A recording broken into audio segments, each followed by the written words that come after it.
Fred, the floor is. Oh, thank you.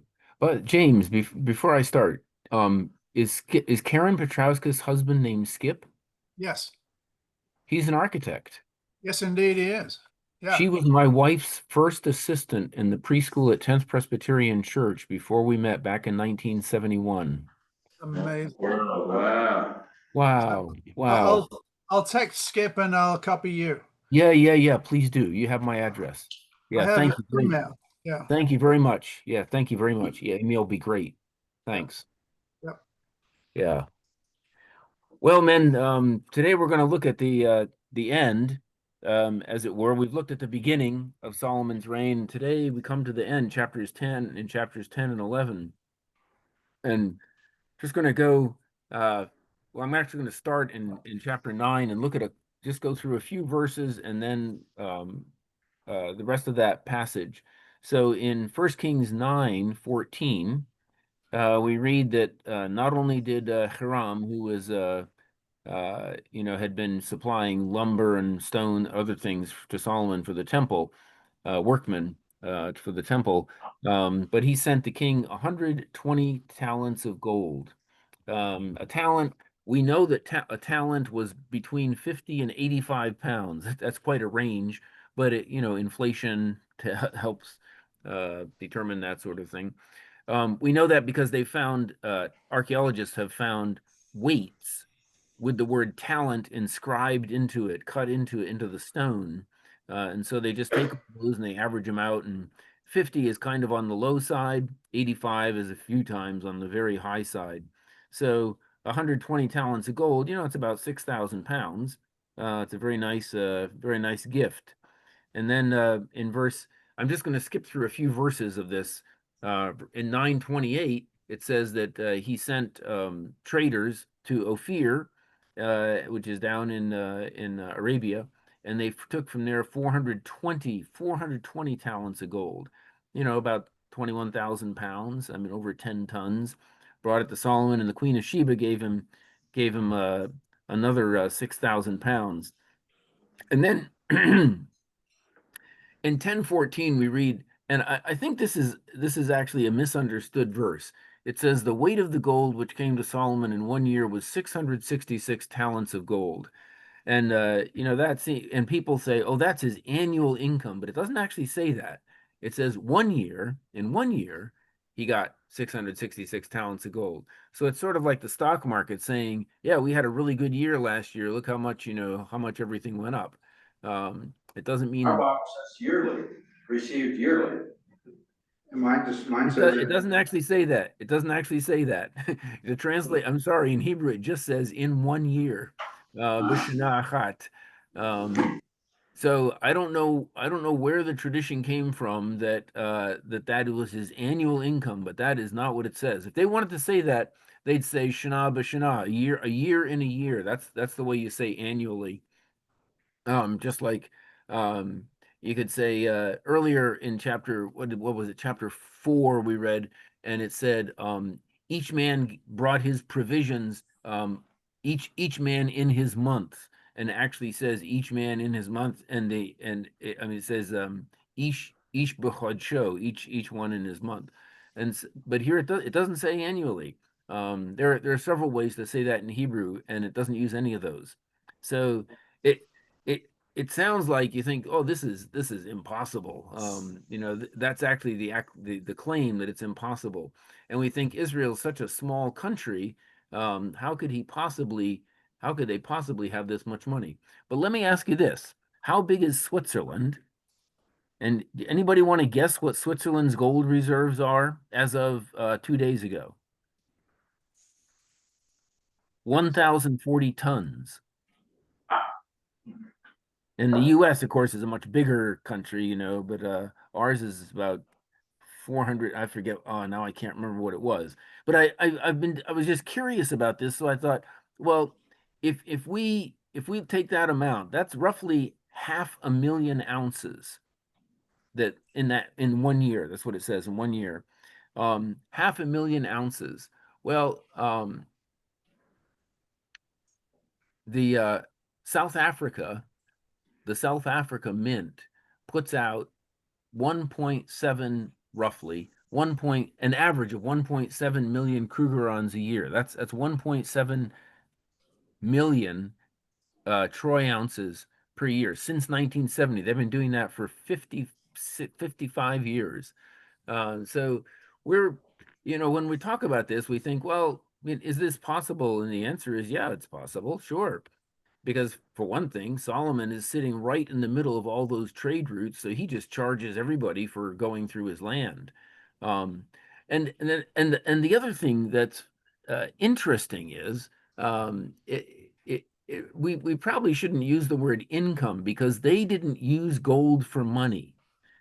Gold was valued for ornament, for show, for display, for well, making things look good.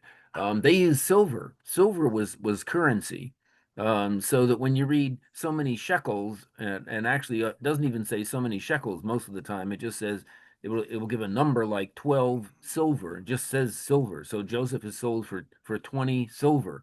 And we assume that it was a shekel because that was kind of the normal, that was the standard currency. And a shekel was actually a weight. It was roughly 0.47% or 47% of an ounce, so just under half an ounce. Although again, the weights differ a little bit, go back and forth, which is why Proverbs says over and over again, make sure that you have honest weights and measures, right? You don't have two different stones in your bag so that you can use the light stone when you're buying. Wait a second, which one would you use? Well, when you're buying, and the other one when you're the heavy one when you're selling, or the right, the light one when you're selling and the heavy one when you're buying. So gold is really not currency. For us it would be. For us that would be wealth. But for them it would be, well, it's wealth, but it's display really. Think of Tutankhamun's tomb and all the stuff that was in there and that was covered in gold, and he was a very minor king who only ruled for a couple of years. There was another minor pharaoh who in 1 year gave a single temple, gave a gift to one temple. It was a room that was roughly a 29-foot cube, and it was filled with gold. Now, it doesn't mean solid gold bullion. It means filled with furniture and other things that were covered in gold, as well as gold objects. So when we read this about Solomon's wealth, to us, it's wealth. To him, it's display. Uh, I could be political here. I'm not going to be political. I'm just going to make draw a little parallel. That I saw an article a couple of days ago comparing the Oval Office of the last couple of presidents with the current Oval Office as it is now decorated. So gold being used the same way for display. So that's not a political statement. That's merely an observation. I don't want to distract us too much from that. So you're not gonna talk about a golden ballroom? I'm not going to talk about many things. But then we read about Solomon's chariotry. He's got a big chariot force. I mean, we don't know how many chariots other countries had, but it sounds like a lot of chariots for 1,400 chariots, 20,000 horsemen, 1,400 chariots with somewhere between 2 and 4 horses apiece. And actually, archaeologists have uncovered in some of the cities that are listed as chariot cities. Megiddo is kind of the prime example. They found what they are very sure were chariot stables for the horses, stalls and mangers. There's some debate about that, but it's actually pretty consistent that they found similar structures in several of the cities that are specifically called chariot cities. So and then he makes silver so common that silver is like stones. Nobody cares about silver, but actually silver was your money. And cedars, the reason it mentions cedars, compares them to the sycamores. Sycamores are kind of the weed tree, if you will, of the Shephelah, which is they're the foothills, the Piedmont sort of Israel coming. So you have the coastal plain, and then the foothills, and then it gets up to the central mountain ridge, along which, for example, that's where Jerusalem is on that ridge before the land drops off into the Jordan Valley. But he had to import the cedars. That's why they're mentioned. They had to come from Lebanon, and be floated down the sea or brought by ship down the coast and then unloaded and hauled overland. So it's not that Solomon planted a lot of cedars, but he had the wealth, the money to import them. And then we find out that he gets his chariots from Egypt and Kaveh, and we're not quite sure where Kaveh was. There are several suggestions. And they bought them for 600 pieces of silver, that is 600 shekels, the horse 150 shekels. And they took them all, they sold them to the Hittites, they were north up in Anatolia, or Turkey, what we call Turkey today, Asia Minor, and to the kings of Aram. And Aram was a smaller kingdom, sort of almost like a buffer state between Solomon and to the east, the Babylonians and the Assyrians. Aram was roughly northeast of Israel. So it describes his gold, it describes his chariot forces. Then it says he loved many foreign women. And what's really striking, it says he loves many foreign women and Pharaoh's daughter. Um, so does that mean she remained the first of his wives, his most popular wife, or I mean the wife he loved the most? She's singled out for some reason, and nobody else. We don't know who the others are, from this account. From the nations about which the Lord had said to the sons of Israel, you shall not go into them, they shall not come into you, they will surely incline your heart after their gods. And Solomon, it says, clung to them in love. Clung, cleaved, the same word used in Genesis 2 when God introduces Adam and Eve to each other, and Adam says, for this reason a man shall leave his father and mother and cleave to his wife. So he has 1,000 of them. 1,000 wives, apparently. The word there is no specific word for wife in Hebrew. It's the same word is translated wife or woman depending on the context. So he had 700 women who were princesses and then 300 concubines, which helps explain why he needed so much grain and food getting supplied and meat needed to be supplied with so much food every month by the 12 districts into which he divided the country. And then it says, when he grew old, his wives inclined his heart after other gods.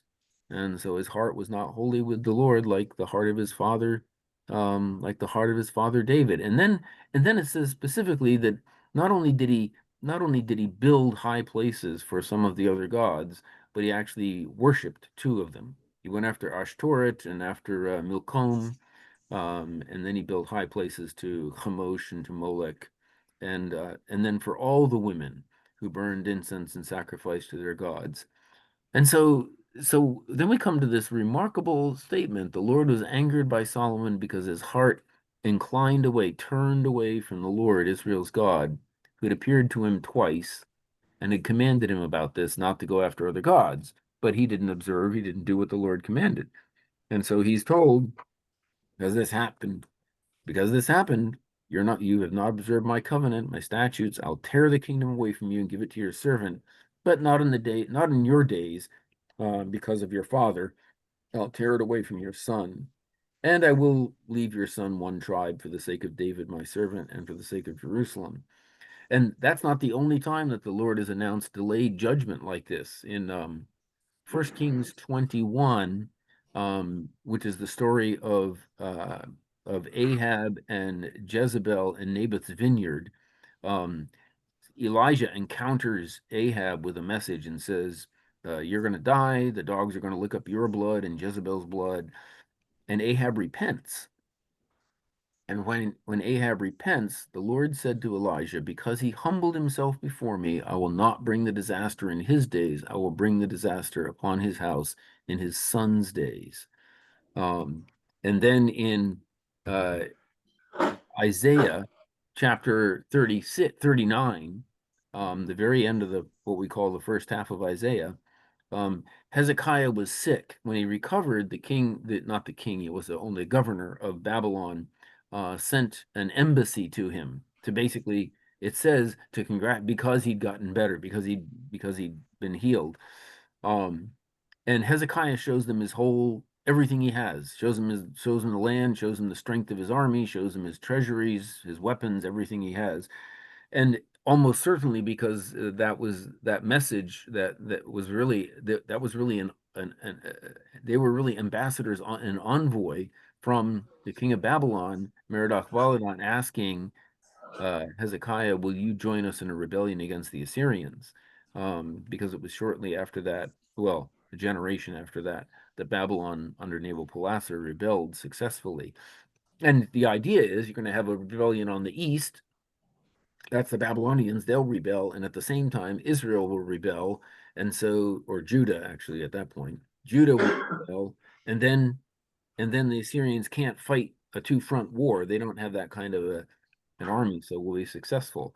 But when he did that, the Lord sent Isaiah, who said to him, everything in your house, everything your fathers have stored up until today, shall be carried to Babylon. Nothing will be left, and some of your sons will be taken away. And then Hezekiah responds by saying, the Lord's word is good, which you have spoken is good, thinking to it in his heart, and he said in his heart, because there will be peace and truth in my days. So in other words, yeah, okay, well, I'm too bad for my sons, or my grandsons or somebody, but it's not going to happen to me. So I'm kind of okay here. But that raises this question that we talked about the first week and the second week, and I think each of the past 4 weeks. What happened to Solomon?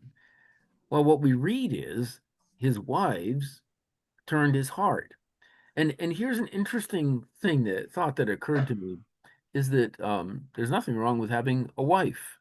In fact, God says it's a good thing, right? Whoever finds a wife finds a good thing and obtains favor from the Lord. Proverbs. Solomon himself says in Proverbs. And we often joke about this and make fun of Solomon. How could he possibly, have 1,000 women? I mean, what does that even mean?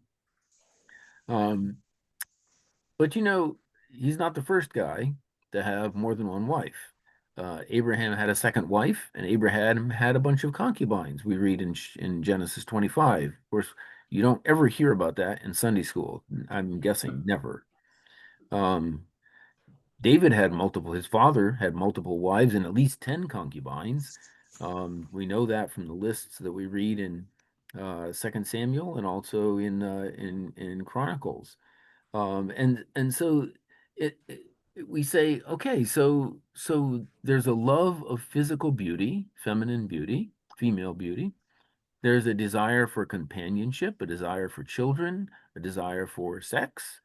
Um, and those are all things that God has put in us. So it's not having the women per se, that is having a wife per se, that's bad. That's not the bad thing, unlike some of the early church fathers who would say, yes, that is the problem. It's instead that he loved many. And that almost goes all the way back to Genesis chapter 6, where it says the sons of God saw that the women, daughters of men, were beautiful, and they took for them as many as they wanted. And one interpretation of that, which I think makes the most sense, is that there are a lot of ancient kings who called themselves sons of God. In fact, that's what they're called in Israel as well, right? In Psalm 2, the Davidic Psalm 2, it says, "Today the Lord said, 'You're my son. This day I've begotten you.'" Um, Pharaoh was known as the son of God, and son of Ra, actually the sun god. And so many of these ancient kings and were considered sons of God. And so in Genesis 6, some people think, and this is where I lean, that this is actually talking about the wickedness of polygamy, the kings just taking whoever they wanted, whatever women they wanted. And that seems to be what Solomon is doing. I mean, obviously, if he's got 1,000 of them over a reign of 40 years, I did the math on this. I even told my wife about it. Let's see, 40 into 1,000 is 4 into 100 is 20. So that's 25 women a year. So that's 2 a month. Every couple of weeks, he's getting another concubine or wife, which sounds crazy, right? Um, and we want to jump on him for that. But the problem is that he apparently loved his wives more than he loved the Lord. His heart was not wholly with the Lord his God, like the heart of David his father had been. And you know that Augustine talked about what he called the ordo amoris, the ordering of loves, the proper order of loves. Augustine even says at one point, I think is in the city of, maybe it's in the Confessions, love God and do what you please. Because he meant, and by that he meant, as long as you really do love God first, then you will do what is right. Whatever you choose to do will be the right thing. We would say, along with Jesus, right? Love God, love your neighbor. Those are the two greatest commandments. And the first one is the greatest commandment. The second one is like it, Jesus said. So, as a husband, um, Solomon should provide for and care for his women. The trouble is, one of the ways he did that was not by providing for them spiritually, by introducing them to the worship of Yahweh, but instead allowing them to worship whatever gods they happened to bring with them or had come.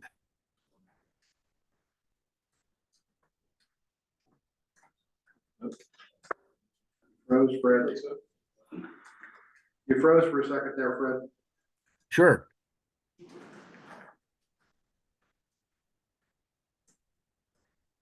No, you're back, but can you go back and rewind like 40 seconds? Sure. Oh, I think the problem is the storm here. We have Yeah, had a couple of internet interruptions because of the high winds. yeah. Yeah. Yeah, so let's see. I'm not sure where 40 seconds would be. That Solomon, the problem is that he didn't have his loves properly ordered. Then he must have loved his wives more than he loved the Lord, cared about following or making them happy more than he cared about obeying God. And so, unlike Augustine said, there's a proper order of our loves, what Augustine called the ordo amoris, which is what Jesus says in Matthew 22. The first great commandment is love God with all your heart, soul, mind, and strength. And then the second is like it. Jesus said, love your neighbor as yourself. And I know those are very familiar to us, but I think sometimes they're so familiar that we just sort of take for granted that as long as we're, going to church and doing things, we're actually doing it.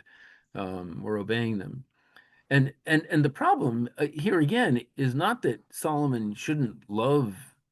If he marries a woman or takes her, then he ought to love her and not merely see her as a piece of property. He should provide for them, but he shouldn't provide for them by letting them, one, spiritually, he shouldn't provide for them spiritually by letting them continue to worship the gods they brought with them. He should provide for them spiritually by teaching them about the Lord. And then he certainly shouldn't encourage them in their worship of other gods by building high places, altars, and places for them to sacrifice. Um, and and there's one other thing that I wanted to and then we can come back into it and talk about this. Um, you probably know that in Deuteronomy 17 there is what we call the law of the king. It's the end of the end of Deuteronomy 17, and and and very famously, God says, "When you settle in the land, which the Lord your God is, which I'm giving you to possess, etc., and you set a king over you, and you set a king over you, and you say, I will set a king over you like all the nations. Choose a king whom the Lord your God chooses.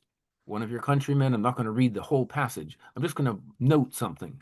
He shall not multiply horses, nor shall he cause people to return to Egypt to multiply horses, because the Lord said to him, to you, Israel, you shall never return that way again. He shall not multiply wives for himself, lest his heart turn away, nor shall he greatly increase silver and gold for himself. And we think, well, there went Solomon, bing, bing, bing, bing, hit on all four or five cylinders, missed every single one. But then there's a further part of this law of the king that is never mentioned with regard to any king um, of Israel or of Judah. it ends with these three verses. This is Deuteronomy 17:18-20. When he sits on the throne of his kingdom, he shall write for himself. Notice it assumes literacy, right? He shall write for himself a copy of this law on a scroll in the presence of the Levitical priests. And it shall be with him, and he shall read it all the days of his life, so that he may learn to fear the Lord his God by carefully observing all the words of this law and these statutes, so that his heart is not lifted up above his countrymen, so that he does not turn aside from the commandment to the right or the left, so that he and his sons may continue long in his kingdom in the midst of Israel. And that apparently Solomon didn't do. Well, apparently David didn't do it either, because it's not mentioned with regard to any of them. But you think, well, if he had it, if he had that law, if he had the book of, if even if that's only a statement about the book of Deuteronomy, if he had that and did it, wrote the whole book out, all 34 chapters of it, it beside him, and read it today, he would learn to fear the pay attention, not just observe it and pay attention, but keep them, guard them by doing them. And that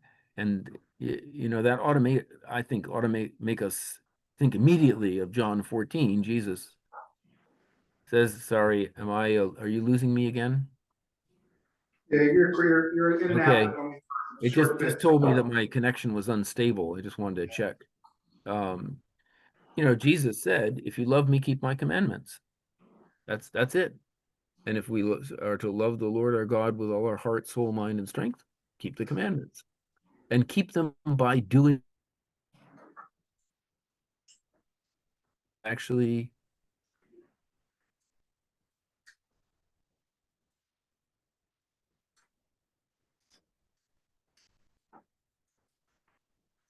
one of the characters, they're having a little argument. There's in a couple of chapters they're going to fall in love, but they don't know it at that point. They One of them says something like, well, I don't understand, and I can't obey what I don't understand. And the other one says, immediately obedience leads to understanding.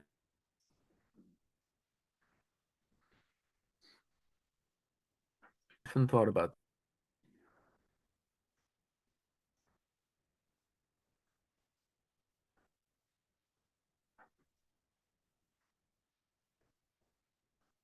learns to fear,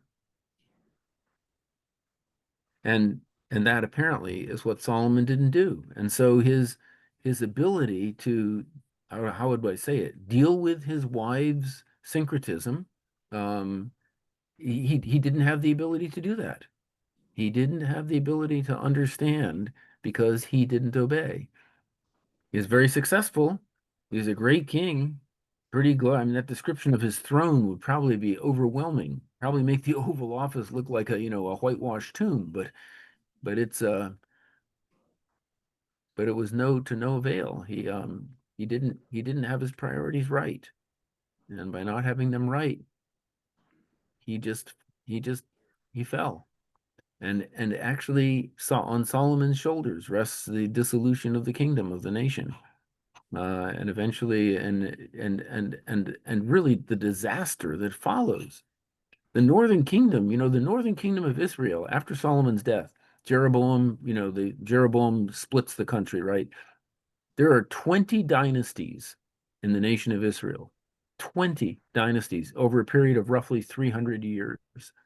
No, 200 years. There was one dynasty in Judah. The Lord said, I'm going to, keep putting one of David's descendants on the throne.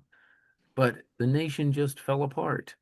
Um, Edom revolted, Aram revolted, Gilead, just pieces of it got lopped off around the edges. It kept getting smaller and smaller and smaller until finally you're left with this little rump, what's called the rump state of Judah, about the size, I think roughly the size of maybe Bucks and Montgomery counties put together.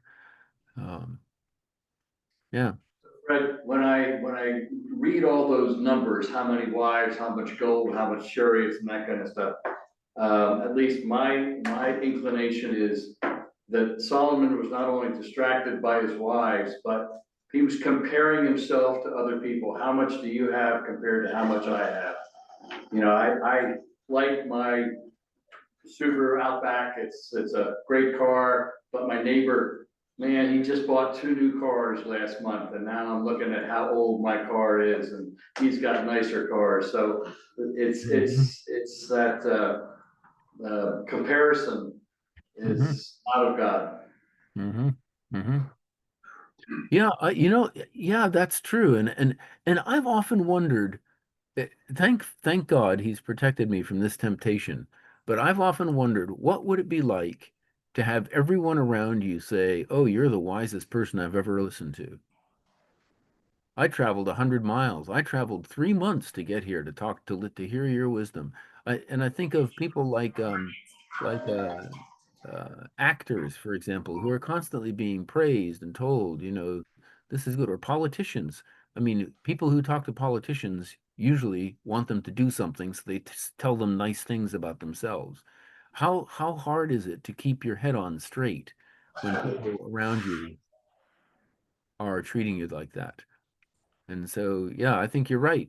He's comparing himself. He's being basically uh, puffed up by other people. Um, how do you keep your equilibrium there if you don't have this law sitting right next to you that basically and you're reading it and it says, look, you're going to think, oh, my hand did all this, right? That's what he says in chapter 6 and chapter 8 of Deuteronomy. He says, when you live in houses you didn't build, drink from wells you didn't drink, you didn't dig, eat from vineyards you didn't plant, you're going to think my hand and my strength have done all this, and you're going to forget that the Lord has given you all these things. And as soon as we begin to succeed, what happens? It's so easy to say, wow, I worked for this. I deserve it. It's mine. And they're kind of there goes the ball game, so to speak. Fred, I'm worried about Bathsheba, okay? That's his mother. It Right. does not tell me when she died. It tells me kind of when King David died, but not Bathsheba, the beautiful lady on top of the roof with Uriah the Hittite. I'm into that lady, and I'm hoping I'm sure she's up there. But I'm wanting to know what she thinks, because she did all this wrangling to get this guy to become king. Did you die early, ma'am? Were you around at all when all this stuff is taking place with your son? I desperately want to know did you get the message of loving God? In all of your life, Bathsheba, did you get the message, ma'am? I know I'm a male, you're a female, but did you get the message? And what was going through your mind with your son? Because your son probably would have been forced to listen to you. I will find out, Fred. Yeah. But I'm not told in the scriptures. Yeah. Yeah, there are a lot of those questions, aren't there, Sandy? There's so We'd like to have many, Fred. answers. I'm gonna be so backed up with questions. Yeah. The priest that was named Zadok, I think, was gotten rid of by the state. So his name sort of means the elect, and so it's kind of an interference of church and state back there in the beginning, and maybe that was the source where they lost the guidance from the priests. Yeah, when Solomon kicked Abiathar out of the priesthood, sent him back home, involuntary retirement, I guess. Yeah, that really struck me. The king didn't have the right to do that. At least I don't see how he did. There's supposed to be this. So God rules over Israel through the covenant, and there he rules over the king, is supposed to be obedient. And then over here, kind of on the side, parallel to the king, we have the priesthood, and then on the other side we have prophets. And so the prophets get word directly from the Lord that call the king and the nation, so put the nation kind of down lower, back to the covenant, and the priest is instructed by the covenant to and the priest's responsibility, their job, the Levite's job, is to teach the people the covenant, to teach them the difference between what's clean and unclean, what's holy and not holy. That's one of the things that they're condemned for in Ezekiel 22. He says that the priests don't teach the difference between the profane and the holy. So it's kind of a massive failure, it looks like, from the top, which does make you wonder about whether Zadok should was a good, the right person to be in that position. But then, as you say, Solomon interfered. Solomon stepped in and made it a political appointment as opposed to the Lord's choice. So in Judaism and even in our Judeo-Christian tradition, we still refer to David, as kind of a messianic king. Solomon seems to kind of fade into the woodwork. I don't remember the prophets referring to Solomon much. Right. I can't think of, maybe Solomon's name appears in the New Testament somewhere, but I'd be hard pressed to find it without a concordance. Yeah. Yeah, I think the only references to Solomon are in the genealogies in Matthew 1 and Luke 3. And then when Jesus says the Queen of Sheba came to hear the wisdom of Solomon, and there's a greater one than Solomon here, meaning himself. He says basically if the Queen of Sheba would come all the way from South Arabia to hear Solomon, why won't you hear me? Why won't you listen to me? I think those are the only references, the New Testament references to Solomon. And you're right, he just disappears. David is the real example.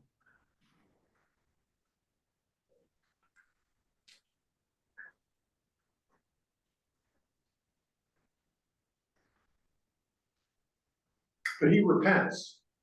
Yeah. What's that book that he wrote there at the end of it's all folly, all this gold stashed, it's all, what is he saying? I don't know. What's he saying? In that book. I mean, what, he gets the message here? That all this stuff's come down, and what, does he finally get the message? Well, it's interesting, Sandy, because he actually says everything's a breath. It's all just going to pass. It's all ephemeral. That I know the word meaning, you have the word meaningless or vanity or something in your English Bible, but it's just a word hevel. It's just a word that means breath. So whoever wrote Ecclesiastes, if it was Solomon, and he never says that, he says Kohelet, right? Is what he's called.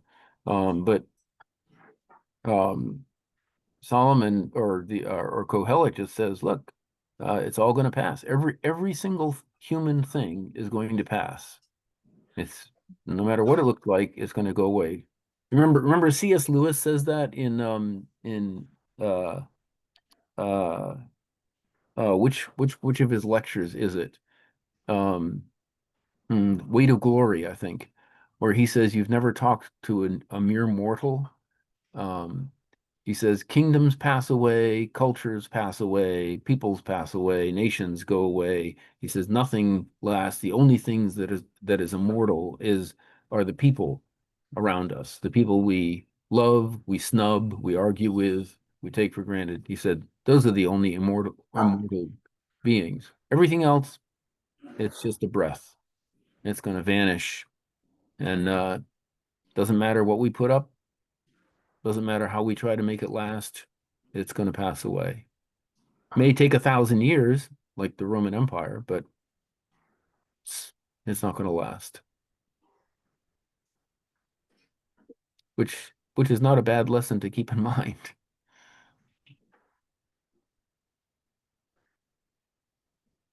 We're not told what happened to all of Solomon's wives and concubines. No idea. We have no idea what happened.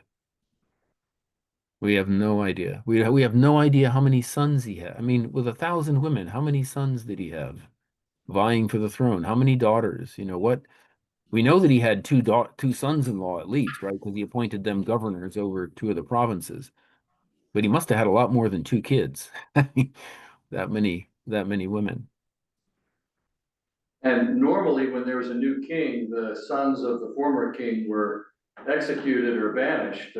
Yeah, they get rid of them. Yeah, that's the safe thing to do. Yeah, yeah. Yeah, that's really an interesting point, Tim, because we talk about how troubled our elections are. And we don't realize that our elections are actually an anomaly in the history of the human race for transfer of power. I mean, there's no war, there's no, it's not whoever has the bigger army gets to be the next president. It's just we vote and the guy gets in. And again, I'm not being political at all. Whatever you think of the results or however you think they were done, it happens peacefully. The first time there was an election when Washington was it his first or second? I forget which. After his second term, I forget if it was his reelection or the third election that was held. I've read that in Europe the question was what's going to happen? Are they actually going to pull this? Are they actually going to pull off this peaceable transfer of power? Because that's not how it ever happened in Europe. There's always competition for the throne of all those kingdoms, nations. So Fred, my takeaway from today, actually, it's a big takeaway. So thank you for mentioning Augustine. Thank you for mentioning that whatever that book he wrote about loving God or believing in God. I'll have to talk to Augustine about believing in God, loving God, but he'll say, Sandy, I could give you a lecture on that. But yes, but the question is, wives, spouses, friends, all the friends and non-friends, all the connections we've got with people that are trying to, don't trust in men, all the connections, and these Habsburgs, getting wives for state control, what about I'm in front of Tim and Tim says, you're going to take this wife for better or for worse in sickness and in health, and Tim is going this way and I'm going, Tim, but the wife may be trying to steer me over to the wrong guy. And Tim's going to go, well, Sandy, deal with it, but you better love God first. You better love God irrespective of loving your spouse and being with them for better or for worse in sickness and in health, as we say in all these churches. And when your wife is taking you away from the true God, Fred, Houston, we have a problem. We have a problem, Houston. I'm sorry. no, you're Thank right. you for that takeaway. Your wife's getting the same message. Yeah. I love God first. Yeah. But no, but it's true. But again, those of us who have a family line and Right. who have children and grandchildren, and maybe had 10 kids or 5 kids or 1 kid, I don't really care. You gotta, as an older person, as a sage older person, as a 74-year-old, you gotta look and go, okay, it's their business. It's not my business anymore. Right. But they have wives, and don't be a dummy. And we shouldn't be dummies, really. We got to handle it well. And every guy in this room, we're all a bunch of oldsters here. But Well, he's not old. I'm sorry, you're not old. But there you go. But the rest of it. But I'm telling It's you, good to have a token. that love God, and that's what I'm going to tell my kids. I'm going to tell my kids, your age, okay? I'm going to tell them, listen, buddy, irrespective of, your line and what's going on, the first priority, and you're going to make Augustine mad if you don't love God first. You're going to make him mad. I'm sorry. Okay. That's enough. It makes me think of, when I look out at the congregation, there's a number of married women who come to church without their husbands. Yeah. And although I would certainly wish their husbands would share in their faith experience, and I admire someone who's married and their spouse does not encourage their faith, but they continue to remain faithful. Mm-hmm. Mm-hmm. Mm-hmm. And if I can add one thing to that, it's not the proof is, or the real love of God is obeying. So loving God is not feeling warm fuzzies about him. or thinking, oh, you know, wanting to send him Valentine card or something like that. But loving God is loving our neighbor, obeying the commandments, doing what he says we should and not doing what he says we shouldn't. It's obedience. That's what makes that's what the love of God entails fundamentally and almost exclusively. The emotion doesn't matter. It's, are you doing what Jesus said? Are you doing what God says? Are you? Okay. That's what matters.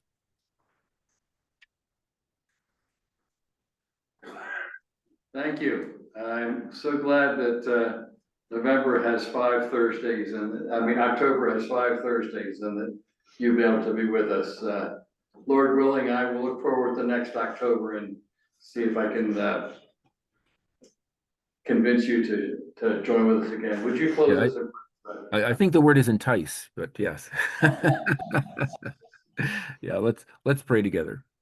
Our great God and Heavenly Father, we thank you for your mercies to us, that you give us examples written for our benefit, for us to follow, to avoid, to learn from. And we ask that you would give us hearts to follow you, to obey you, and to be wholly yours before all else, that we might then properly love those around us. We ask this for Christ's sake. Amen. Next week, next month.